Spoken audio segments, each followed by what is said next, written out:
Yan po. Magandang hapon po sa lahat. Pasok na po tayo. Commute muna tayo. Sira ang body ko, ang bike ko. Sira yung preno, saka gulong. Butas. Delikado talaga. Kaya nakakamiss mag-commute. Yan po. Kaya tayo dito sa may tawiran. Tayo sa kabila. Sakay tayo ng jeep na biyaheng Divisoria. Baba po tayo sa may Avenida. Wala pang jeep. Stoplight malapit sa may LRT Station Purisa. Ayan po. Dito na po tayo. Baba. Ayan po. Dito na po tayo sa Doroteo Station LRT. Hintay po tayo ng train. Tingin-tingin mo tayo sa baba.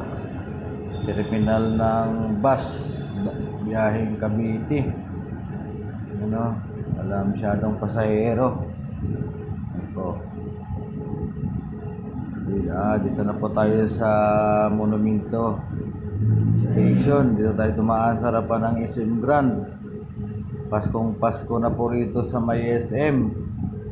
Ramdam na natin yung Pasko. Ang ganda ng SM. Ganda tumambay, sarap. Nakakawala ng pagod, stress. Yan. Kita yung mga kidap-idlap na mga ilaw. Ang sinyal ng Pasko, sinyalis. Ingat po ang lahat. Dito na po tayo malapit sa duty panggabi po. Pa-like na lang po, pa-subscribe. Maraming po